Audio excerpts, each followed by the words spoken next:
Hey, it's Sean, founder of StartupFreedom.com. In today's entrepreneur interview, we're speaking with Chris Guillebeau, founder of the Art of Nonconformity blog. Chris started the blog as a lifestyle design and unconventional living blog. But what most of his followers don't know about him is that he's actually a really successful internet business person as well.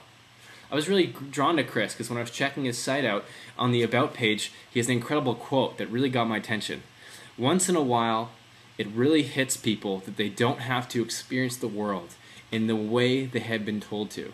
That's by Alan Keatley. And I read that and I was like, oh, I like this guy. I want to interview him. And it also happens that he's now releasing a book. His blog has become that successful, called The Art of Nonconformity. And he's just about to head on a book tour across the United States. Chris started out working at a job at FedEx, shipping boxes, literally packing and shipping boxes. And he just decided that he didn't want to work a job. He wasn't happy working his job. So he started selling stuff over the internet through eBay. Then he started selling coffee. Then he started selling information products. Then he started doing consulting on Google and traffic and different things like that. And since then, Chris has been traveling to 25 countries a year. And this blog, The Art of Nonconformity, has blown up. And it's one of my favorite blogs. You're really going to learn a lot from Chris. He's going to talk about the first steps that he took when he started out, how you can make money if you just lost your job or you're just starting a business, and what business models work best for a location-independent lifestyle. Hey, Chris, you there? I am, yeah. Thanks for the intro, and thanks for having me on the program. A pleasure, Chris. So I told people about your blog and your upcoming book launch in the intro.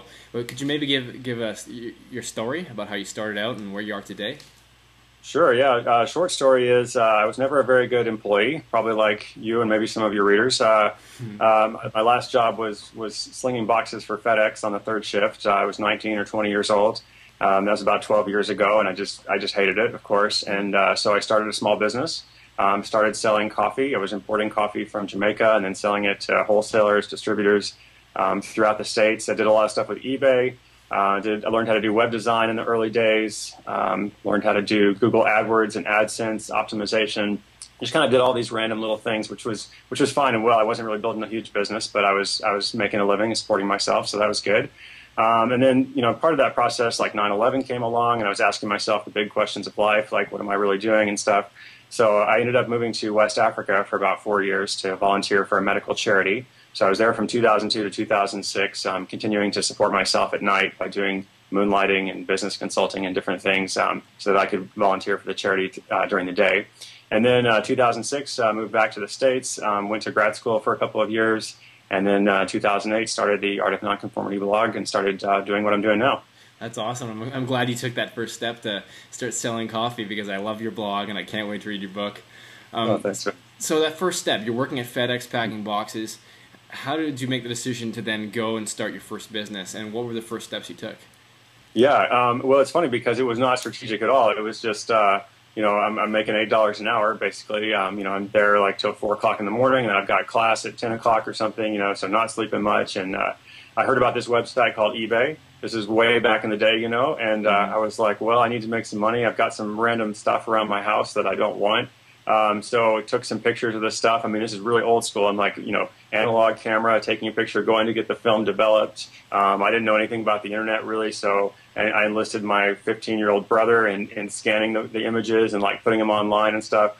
So basically, like long story short, I made like $20, $25 an hour just selling stuff around my house, and I was like, hey, this beats $8 an hour at FedEx in the middle of the night, Yeah. So then, I kept selling stuff, but I ran out of stuff in my house to sell. So then I was like, okay, what else can I buy? Like, how can I learn to buy things online? Again, way back in the day, things weren't very efficient. So it was possible to go and like buy a bunch of laptop cases like I did for a while, or buy Legos, buy all these things in bulk and then resell them. And there weren't a whole lot of people doing it. So just started doing that. And I was like, great, I can support myself and I can set my own hours and I have freedom and independence to go to class when I want or not go to class, whatever I want to do, So that was kind of like, those were the first steps, and it really, like I say, it wasn't strategic, but it was very motivating and very empowering to be able to like support yourself doing something fun. It sounds like it, and once you can make enough money to live, it's a great feeling, isn't it? Yeah. So you started that business while you were working at FedEx, or did you quit FedEx the first day you started making money? Or? Yeah, well, basically that first week. Yeah, I mean, basically once I figured out I could make $20 an hour, I was like, okay, no need for FedEx. So yeah, that was the last job, and it was 12 years ago. Going back, so it's addictive. It is addictive. I have the same story selling cars. I quit a week into it. It's Well awesome. done. Congratulations. Yeah, yeah, likewise. So now you have, you travel all these countries. You generally visit 20 countries a year with your businesses, bringing you in income while you do it. Was that part of the goal when you started out, or you just wanted to not work a job and that was it? In the beginning, the goal was just to not work a job. I mean, the beginning was like, how can I just, find a way to do stuff? And I think probably, over the years, over the decade, I began to have more of an appreciation for entrepreneurship as a way to change the world.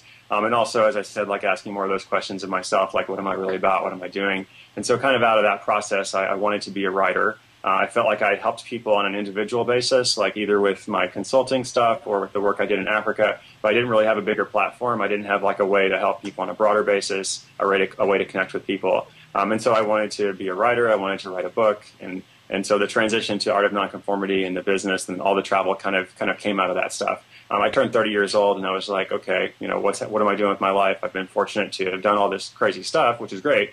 But what's next? What's the next step? So that's kind of how that developed. That's awesome. And so for those people who've heard your story and want to live a sort of nonconformist traveling lifestyle as well, can you recommend a business model that they start out with? You've tried info products, you've tried eBay. What do you recommend? The most important thing I recommend, regardless of what the specific business model is to really kind of, focus on what I call the convergence between like what you love to do and what you're passionate about and what other people are also passionate about and what other people are actually willing to exchange money for, because those things can be different sometimes. I think often when we focus on like location independence and doing what you want and stuff, we tend to focus on all of the fun things, and the fun things are great, but we have like not everybody wants to pay you to do those fun things. No. So you have to find a link right between what you can do that's really helpful, where your skills are, how your passions can align with other people, and that took me quite a while to figure that out. But if you really focus on that from the beginning, then I think that helps regardless of the specific business model. Now, in terms of the business model, right now I'm in the information publishing business. I really do love it. I think it's great. But there's other things you can do as well. So it just depends on what you're into and what kind of business you want to pursue, I think. That's awesome. And for those who are working jobs right now and haven't heard of like location independence and your nonconformity blog, like this stuff is real. You can actually make a really good income while traveling around and living the life that you want. Right, and it's a whole movement. There are lots of people doing it. I like the surfboard you have for your background. That's very appropriate because I think you're in Mexico right now and you're writing for other people who have done the same thing. So yes, it is possible. That's right. And so the last question I have for you today is, how does your business give you freedom? Because we as entrepreneurs, we work a lot, and most people look at our lifestyles and say, you guys are crazy. You don't have freedom. You just create another job for yourself. How does your business give you freedom? Yes. Well, the thing is, most of the time, at least for myself, I'm doing work that I love to do. So that's a huge difference, right? I'm not doing anything that sucks for the most part. I would say 80% of the stuff that I do, like I love to do it and I'm happy to do it. So I think a lot of discontent comes when you're working at a job that you have no passion for and it's just sucking the life out of you. So first of all, if you're doing something that you enjoy, then it's not like you want to escape it or do less of it. But then secondly, I do think that freedom and independence are probably the greatest benefits, at least the greatest personal benefits. As you mentioned, I can travel to 20 countries a year. I'm pursuing this goal where I'm trying to visit every country in the world. Obviously, I wouldn't be able to do that if I had a day job. I'm getting ready now to go out, on the book tour and go to 63 cities to meet readers. No way I could do that if I had a day job. So, I mean, the freedom is a very real thing. And also just to kind of wake up in the morning and not that I want to like waste a day or anything, but wake up and say like, what does today look like? What do I want it to look like? I don't have any scheduled meetings. I don't have obligations. I can choose how I spend my time. So I think that's a huge benefit. I agree. That's awesome to hear. And the last question is, there's a lot of people out there right now that have been laid off and they're having a tough time and they just need some quick money. Do you have any advice for those people that really just need some money online and are starting to get into business? Right. Well, you could start how I did 12 years ago and start selling things. I mean, that's something like even now, like I try to live a relatively simple lifestyle. I don't like buy a lot of stuff, but my wife and I have been going around our house recently and finding all this stuff that we just kind of accumulated. So, if you need money now, the first thing is like look at what you have, figure out how you can sell the stuff. That's the first thing. The second thing I would think is how can you be some kind of mini consultant? How can you like not start a huge business, not even like build a huge website or whatever, but what kind of skill do you have that you can that you can basically help people do something.